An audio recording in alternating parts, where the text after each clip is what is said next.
प्यारे सज्जनों, अगर आप चाहते हैं कि आपको आगामी जीवन की घटनाओं का पूर्वाभास हो, आप दूसरों के दिमाग को पढ़ना चाहते हैं, नए नए आविष्कार करने की क्षमता पैदा करना चाहते हैं, तो आपको अपना आज्ञा चक्र जरूर जागृत करना चाहिए। प्राचीन ऋषियों मुनियों और आधुनिक काल के कुछ वैज्ञानिकों के आज्ञा चक्र जागृत होते हैं, इसीलिए वे नए नए आविष्कार कर पाते हैं। आज्ञा चक्र को छठी इंद्री भी कहा जाता है।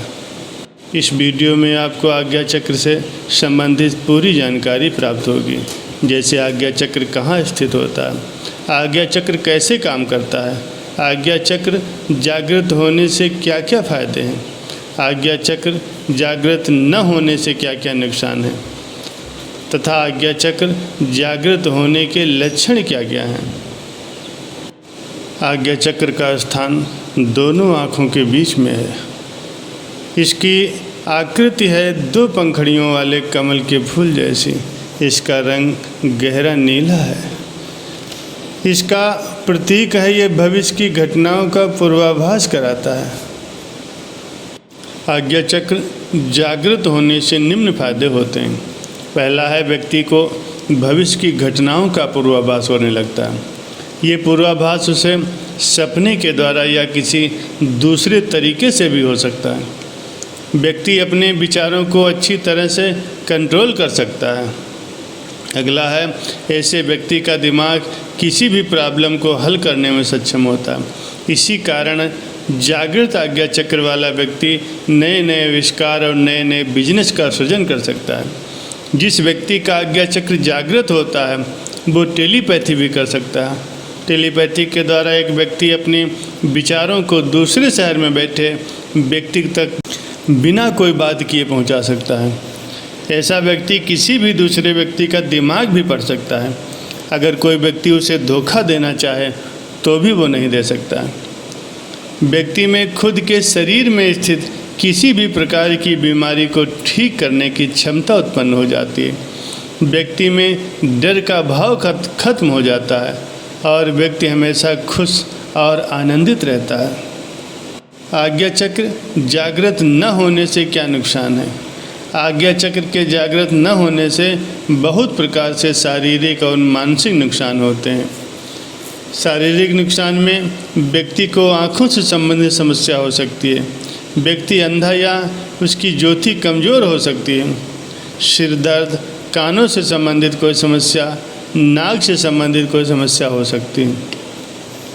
मानसिक नुकसान, रात में डरावने सपने आते हैं, ठीक से नींद नहीं आती, किसी अनजान चीज़ का डर लगता है, घबराहट होती है, तनावग्रस्त रहते हैं तथा दिमाग से संबंधित कोई भी समस्या हो सकती है। व्यक्ति में निर्णय लेने की क्षमता समाप्त हो जाती है। व्यक्ति समय का पाबंद नहीं होता तथा प्रत्येक काम समय निकल जाने के बाद करता है। व्यक्ति हमेशा कंफ्यूज रहता है तथा भावनात्मक रूप से बहुत कमज़ोर होता है। आज्ञा चक्र से जुड़े शारीरिक अंग, दिमाग, न्यूरोलॉजिकल सिस्टम, आँखें, कान, नाक, प्यूरिटी ग्रंथि, पिनियल ग्रंथि आदि।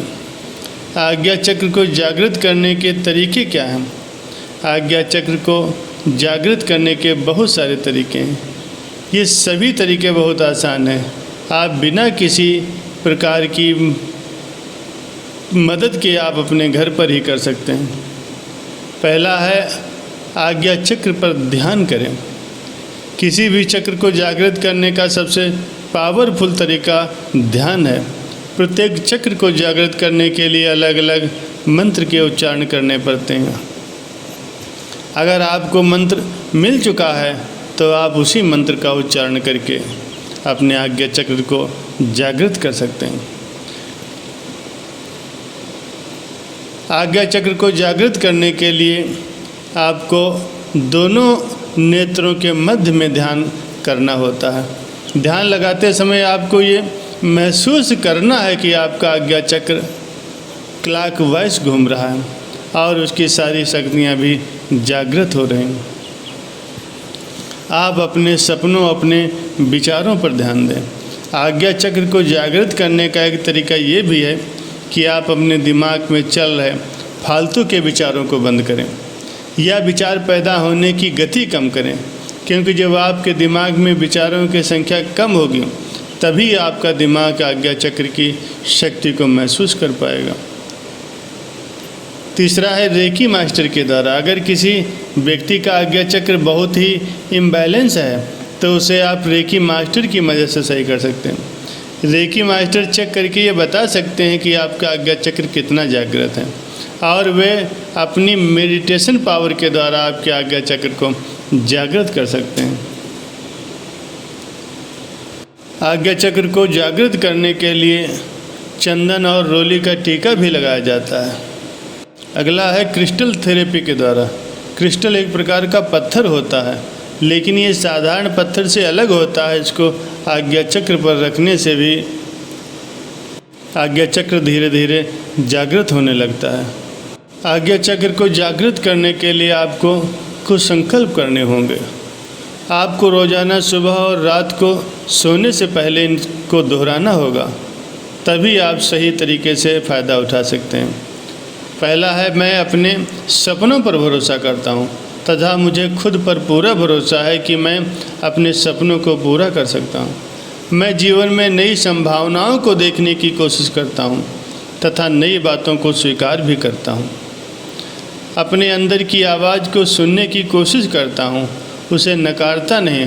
मतलब जब भी हम किसी काम को करने जाते हैं तब हमारे अंदर से एक आवाज़ आती है या एक आभास होता है कि हमें वह काम करना चाहिए या नहीं करना चाहिए। उस आवाज़ को आप सुनने की कोशिश करें। अगला है, मैं अपने भूतकाल से सीखता हूँ और उसी सीख के साथ आगे बढ़ता हूँ। दूसरा है कलर थेरेपी। जैसा कि आप जानते हैं कि आज्ञा चक्र गहरे नीले रंग का है, तो आपको भी गहरे नीले रंग के कपड़े पहनने चाहिए। प्यारे सज्जनों, इन सभी तरीकों को आजमा करके आप भजन ध्यान के द्वारा अपने आज्ञा चक्र को जागृत कर सकते हैं। जब आज्ञा चक्र जागृत हो जाता है तब निम्न लक्षण उत्पन्न होते हैं। पहला, आज्ञा चक्र पर मतलब दोनों आँखों के मध्य में भारीपन महसूस होगा, कुछ तनाव भी महसूस हो सकता है। दूसरा है आँखों की ज्योति का अचानक बढ़ जाना। खुद के विचारों में बदलाव या ठहराव महसूस होता है। भविष्य की घटनाओं का पूर्वाभास होने लगता है, जैसे सपने में किसी घटना का दिखना और फिर उसका सच हो जाना। प्यारे सज्जनों, आज्ञा चक्र से जुड़ी हुई तमाम जानकारी आपको प्रदान की गई है। मुझे उम्मीद है कि आपको ये जानकारी पसंद आई होगी। वीडियो अच्छा लगे तो लाइक करें, शेयर करें और सब्सक्राइब करें। वीडियो देखने के लिए आपका बहुत बहुत धन्यवाद।